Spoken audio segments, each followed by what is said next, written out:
Hello Fantasy Faithfuls, and welcome to Season 2, Episode 10 of CSD Head-2-Head. Today we're talking about Antonio Brown and DeAndre Hopkins.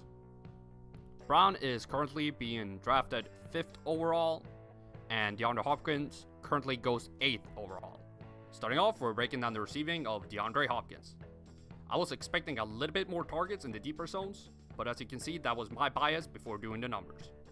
However, what we can see is a receiver that sees most of his targets to the left side of the field by a pretty big margin. His catch rate is actually nothing to write home about. He is above 60% in the shorter zones, which is the lowest any top wide receiver should have. Anything below that and big flashing red lights should go off. His deeper zones are decent, but again, nothing too spectacular. His touchdown rate over the last 3 years is 5.4%, and is great for the amount of targets he sees. Look for this to potentially go up with Watson as well. And here we go, his yards per catch is where the fantasy points are being made. Hopkins does not need to catch the ball every time, because when he does, it goes boom. Averaging over 10 yards per catch in the short zones is one word, amazing. What amount of passes he's going to have in 2018, I expect him to again put up big numbers. Will at the 29-yard line, and Antonio Brown, look at him go. Gets by McAfee. It almost figures. Touchdown. Oh my God. Now let's take a look at Antonio Brown. Brown spreads his shorter targets a lot more than Hopkins and has no clear preference where he gets targeted. He's a master of the entire field. The most interesting target pattern is the deep middle with 8% of all targets. That is tight end numbers and very high for a wide receiver. Brown has no weak zone when it comes to catching. Even if the deep middle only has 41%, it is way above Hopkins' worst of 30%. Catching the ball this well over the entire field, combined with seeing targets everywhere, is great for fantasy. It is so difficult to know where he will be, and with him being so good all over, he can always produce points. His touchdown rate over the last 3 years is 6%, and with the amount of targets he sees, this is a great number, same as Hopkins. Brown is a bit weaker than Hopkins when it comes to yards per catch, but this does not concern me too much. With him catching the ball so often, his averages will be less than other players, otherwise he will have 2,000 yard seasons and leave the rest of the league in the dust. Second down, 7, Hopkins looking for a block. Giacomini gives it to him. He also got one from Martin, and there he goes! It's a foot race, and he is in for the lead! Comparing how many weeks they should have been started last year, meaning they were top 30 wide receiver that week, Brown had 10 out of 14 for 71% usability, while DeAndre Hopkins was insanely usable and should have been started 14 weeks out of his 15. For the season, I have Brown projected for 156 targets, and Hopkins gets a few more with 165.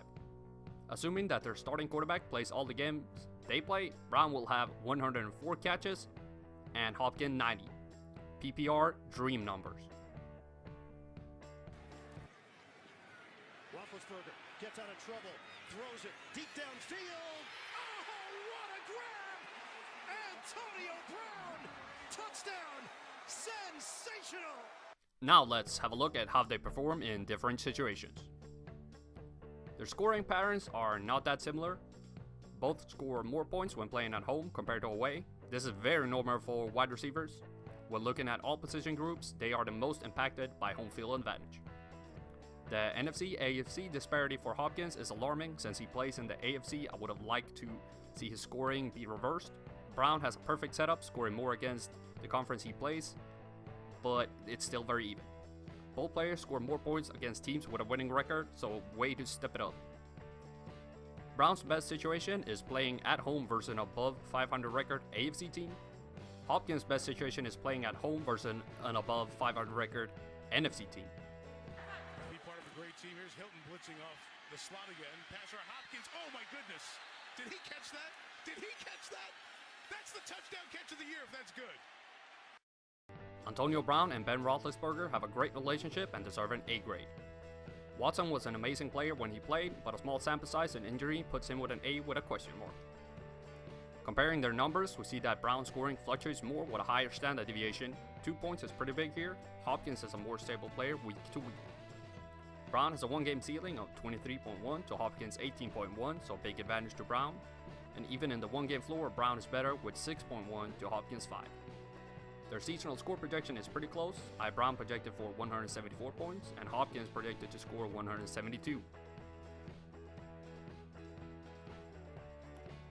Looking at their pros and cons, Brown is as good against the NFC as the AFC and catches everything that is thrown to him. He's a higher 1-game floor and ceiling than Hopkins and has a quarterback that fits him very well. The only thing that brings him down is his yards per catch. Hopkins is more usable week to week and gains massive yards per catch. His standard deviation makes him very reliable. However, his quarterback did end the season with an injury, so we'll have to wait to crown him. And Hopkins' catch rate is way below Antonio Brown's. My pick, after comparing all the factors such as the passing breakdown, usability, trends, numbers, pros and cons, is Antonio Brown. Brown is a safer pick on a seasonal basis. He does it year in and year out with a team that has not changed too much going into 2018.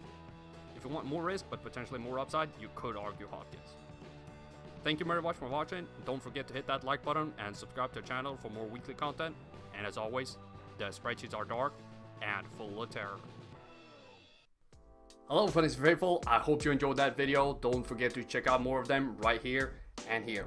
In case you haven't done so already, be sure to subscribe to the channel and turn on notifications so you don't miss a beat.